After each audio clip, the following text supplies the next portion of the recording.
ਮੈਂ Harvinder Kaur, assistant professor, post graduate Punjabi ਵਿਭਾਗ, GGD SD college Haryana, ਜ਼ਿਲ੍ਹਾ ਹੁਸ਼ਿਆਰਪੁਰ।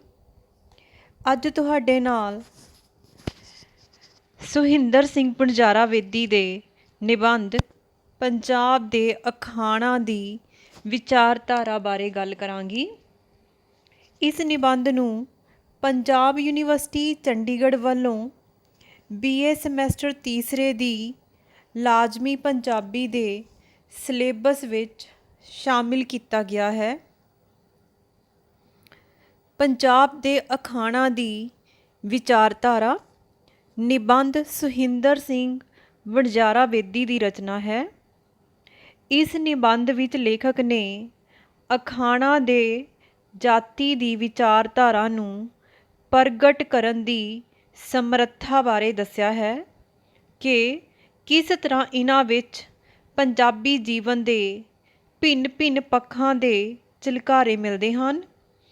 ਕਿਸ ਤਰ੍ਹਾਂ ਇਹਨਾਂ ਵਿੱਚੋਂ ਖੇਤੀਬਾੜੀ ਨਾਲ ਜੁੜੇ ਪੰਜਾਬੀ ਜੀਵਨ ਦੀ ਰਹਿਤਲ, ਪੰਜਾਬੀ ਲੋਕਾਂ ਦੀ ਧਾਰਮਿਕ ਰੁਚੀ ਅਤੇ ਰੱਬ ਦੇ ਕਰਮਾਂ ਸੰਬੰਧੀ ਭਿੰਨ-ਭਿੰਨ ਵਿਸ਼ਵਾਸਾਂ, ਉਹਨਾਂ ਦੇ ਮਿਹਨਤੀ, ਹਿੰਮਤੀ ਤੇ ਉਦਮੀ, ਖੁੱਲ੍ਹੇ ਡੁੱਲੇ ਪ੍ਰੇਮ ਪਿਆਰ ਦੇ ਪਸਾਰ ਤੇ ਮਹਿਮਾਨ ਨਿਵਾਜ਼ੀ ਨਾਲ ਭਰੇ ਸੁਭਾਅ, ਅਨੈਤਿਕਤਾ ਦਾ ਖੰਡਨ ਕਰਨ ਤੇ ਨੈਤਿਕ ਕਦਰਾਂ ਕੀਮਤਾਂ ਦੀ ਵਡਿਆਈ ਕਰਨ ਦੀ ਰੁਚੀ ਦੇ ਝਲਕਾਰੇ ਮਿਲਦੇ ਹਨ।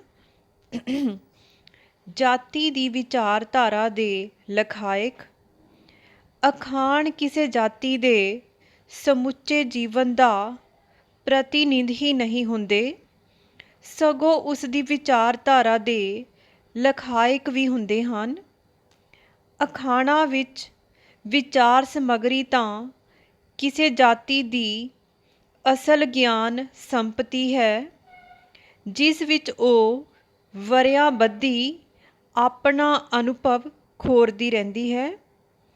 ਅਖਾਣਾਂ ਵਿੱਚ ਜੋ ਵਿਚਾਰਧਾਰਾ ਕੰਮ ਕਰ ਰਹੀ ਹੁੰਦੀ ਹੈ, ਉਸ ਉੱਤੇ ਸਾਰੀ ਜਾਤੀ ਦੀ ਪ੍ਰਵਾਨਗੀ ਦੀ ਮੋਹਰ ਵੀ ਲੱਗੀ ਹੁੰਦੀ ਹੈ। ਨਾਲ ਹੀ ਅਖਾਣਾਂ ਵਿਚਲੀ ਸਮੱਗਰੀ ਵਿੱਚ ਅਖਾਣ ਦਾ ਸੱਚ ਵਧੇਰੇ ਹੁੰਦਾ ਹੈ, ਜਿਸ ਵਿੱਚ ਕੋਈ ਰਲਾਅ ਨਹੀਂ ਹੁੰਦਾ। ਪੰਜਾਬੀਆਂ ਦੇ ਅਨੁਭਵ ਦੇ ਪ੍ਰਤੀਕ। ਜੇ ਲੋਕ ਗੀਤਾਂ ਵਿੱਚ ਪੰਜਾਬੀਆਂ ਦਾ ਦਿਲ ਧੜਕਿਆ ਹੈ, ਤਾਂ ਉਹਨਾਂ ਦੀ ਸੂਝ ਤੇ ਅਨੁਭਵ ਨੇ ਅਖਾਣਾਂ ਰਾਹੀਂ ਆਪਣਾ ਚਮਤਕਾਰ ਦਿਖਾਇਆ ਹੈ। ਅਖਾਣ ਪੰਜਾਬੀ ਜੀਵਨ ਦਾ ਉਸੇ ਤਰ੍ਹਾਂ ਹੀ ਅੰਗ ਹਨ, ਜਿਸ ਤਰ੍ਹਾਂ ਲੋਕ ਗੀਤ ਤੇ ਲੋਕ ਕਹਾਣੀਆਂ। ਅਖਾਣਾਂ ਨਾਲ ਪੰਜਾਬੀ ਆਪਣੀ ਬੋਲੀ ਨੂੰ ਚਟਪਟੀ ਅਤੇ ਸੁਆਦਲੀ ਬਣਾ ਲੈਂਦੇ ਹਨ। ਪੰਜਾਬੀ ਜੀਵਨ ਦੀ ਤਸਵੀਰ। ਅਖਾਣਾਂ ਵਿੱਚ ਪੰਜਾਬ ਦੇ ਸਮੁੱਚੇ ਜੀਵਨ ਦੀ ਤਸਵੀਰ ਉਕਰੀ ਹੋਈ ਹੈ।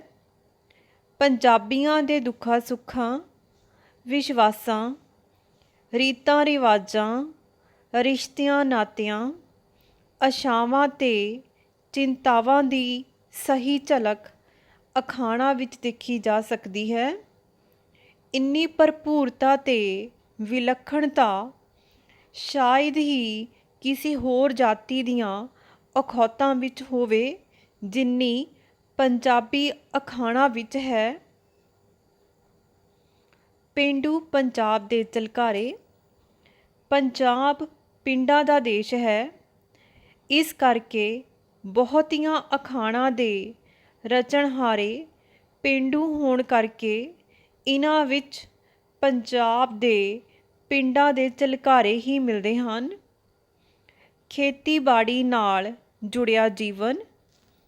ਪੰਜਾਬ ਹਲਾਂ ਤੇ ਹਾਲੀਆਂ ਦਾ ਦੇਸ਼ ਹੈ। ਇੱਥੋਂ ਦੇ ਬਹੁਗਿਣਤੀ ਲੋਕਾਂ ਦਾ ਪੇਸ਼ਾ ਖੇਤੀਬਾੜੀ ਹੈ। ਪਿੰਡਾਂ ਵਿੱਚ ਜਿੰਨੇ ਵੀ ਕਾਰ ਵਿਹਾਰ ਕੀਤੇ ਜਾਂਦੇ ਹਨ, ਉਹਨਾਂ ਸਾਰਿਆਂ ਦਾ ਕੇਂਦਰੀ ਧੁਰਾ ਖੇਤੀਬਾੜੀ ਹੀ ਹੈ।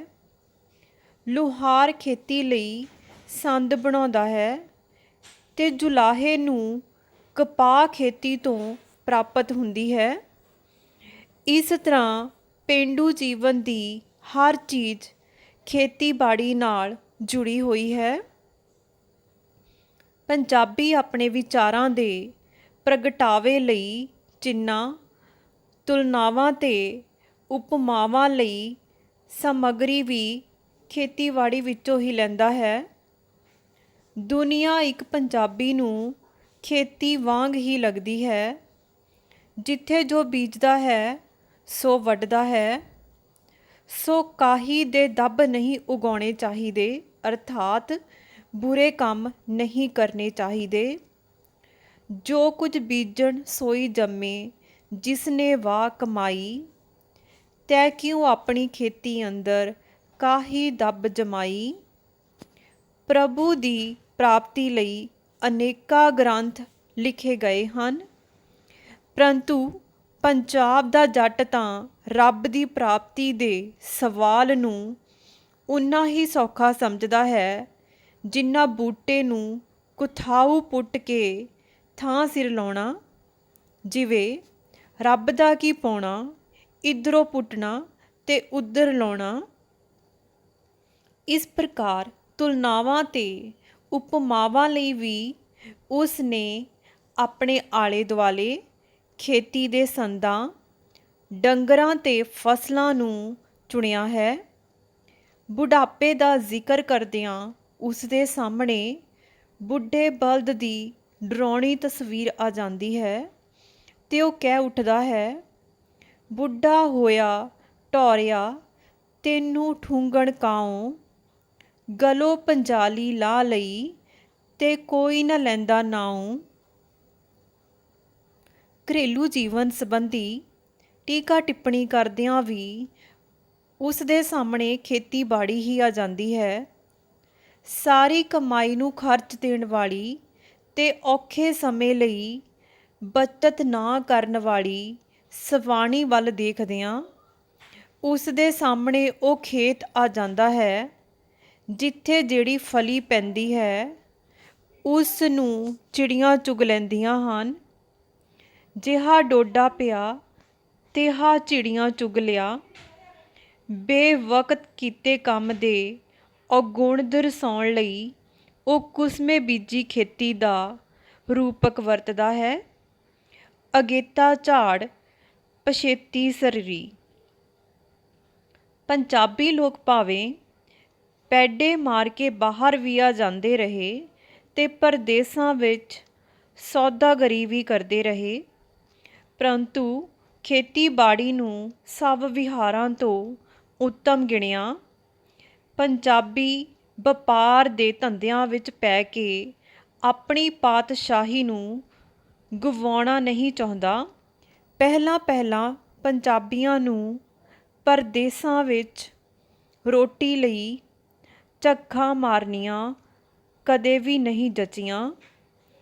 ਇਸੇ ਲਈ ਉਹ ਕਹਿੰਦਾ ਹੈ, ਘਰ ਦੀ ਅੱਧੀ ਚੰਗੀ ਤੇ ਬਾਹਰ ਦੀ ਸਾਰੀ ਕੁਝ ਵੀ ਨਹੀਂ।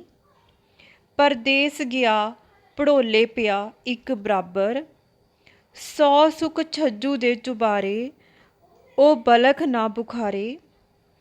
ਪੰਜਾਬੀ ਵਿੱਚ ਕਾਰ ਵਿਹਾਰ ਸੰਬੰਧੀ ਜਿੰਨੇ ਅਖਾਣ ਹਨ ਉਹਨਾਂ ਵਿੱਚੋਂ ਵੱਡੀ ਗਿਣਤੀ ਜ਼ਮੀਨ, ਵਾਹੀ, ਰੂੜੀ, ਬਿਜਾਈ, ਗੋਡੀ ਤੇ ਵਾਢੀ ਨਾਲ ਜੁੜੀ ਹੋਈ ਹੈ।